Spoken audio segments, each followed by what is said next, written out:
you've been in the game a long time, Lee. Yeah. How many years total? How many years have you been rowing and coaching? It's 2022 now. I started in 2004. 18 years. 18 years. Yeah. So where'd you start? Where'd you learn how to row? Down on the Occoquan, Thomas Jefferson High School. My coach was Bill Randall, the current Coast Guard coach. Yeah. Bill's awesome.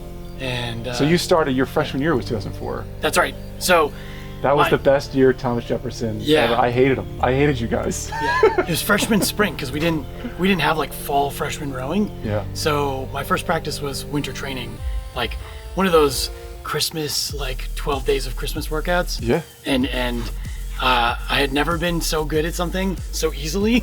So I was like, I think I should keep doing this. That's awesome. So then you went somewhere really far away. Where'd you go to college? UC Berkeley. Yeah, so Cal. Go Bears, yeah. Yeah, go Bears. Yeah.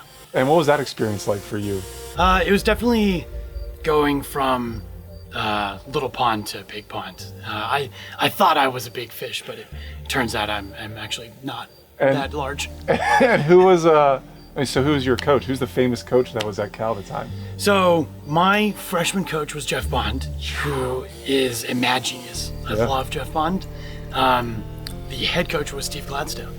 Yeah. And it was really cool seeing how Steve managed a program and worked with the whole team.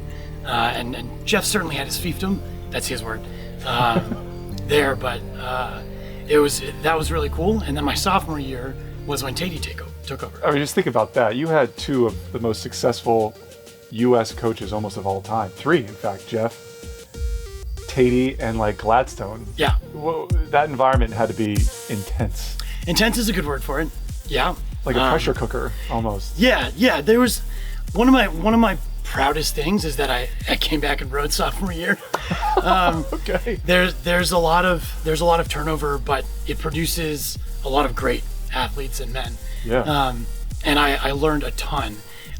When I look back at those times, I think about all I learned, not necessarily the races or even the strokes, but the lessons, both from just being a functioning adult perspective and certainly rowing. I saw a lot of different ways to run a program and organize a group of men to achieve something great. So I've tried to take as much of that as I can with me. Yeah, it's funny. It's like a decade ago. It's been 12 years. It's been 12 years. So, you've made coaching your career. Yeah. So since graduating, what programs have you been a part of? At the collegiate level, GW in Georgetown. It's a big deal. Yeah, go Colonials. Go Colonial. I'm a Colonial. Indeed. Yeah. And go Hoyas. Both of those were both educational and fun. Yeah. I worked for Mark Davis at GW. Sure. And gained a lot of experience with building a program sort of bottom up. And I'm really proud of how the track that team has been on up until they're in the petite final at the IRA, right? And you were part of that. You were part of that build, weren't you? Yeah. It was really cool. What was really valuable for me as a coach at the time, I was only 23, 24. And some of the athletes that I started working with were 21, 22. Tropham Anderson, who's this great guy from incredible. Canada. You probably I know all these guys. Tropham. He came back one summer from winning the U23 Cox for Canada, and he's like, Coach, we got to row feet out. That's all they do in Canada. And ever since then, all my programs do much more feet out rowing than I ever did before. That's coaching. You just you pick up little things from every person you interact with and every program you're part of. Now, okay, so AJR, it's a big difference between the collegiate rowing that you've been a part of. You joined the team now just a couple weeks ago. Mm-hmm. What was that first day like being part of this squad? I was very pleasantly surprised. I'd been down here. I saw the rustic nature of our rowing facilities, and I saw the awesome water. I remember comparing it to the Occoquan, which is like rowing mecca to me. Yeah. So I knew that there was that we could get things done, but I had no idea what the athletes looked like, really. Sure. And first day stepping in, I looked around and I was met at eye level, if not looking up at a couple guys, and I was like, okay, it wasn't just 12 12 dudes in like, gym shorts. There were 3+8s worth of guys ready to rock and roll.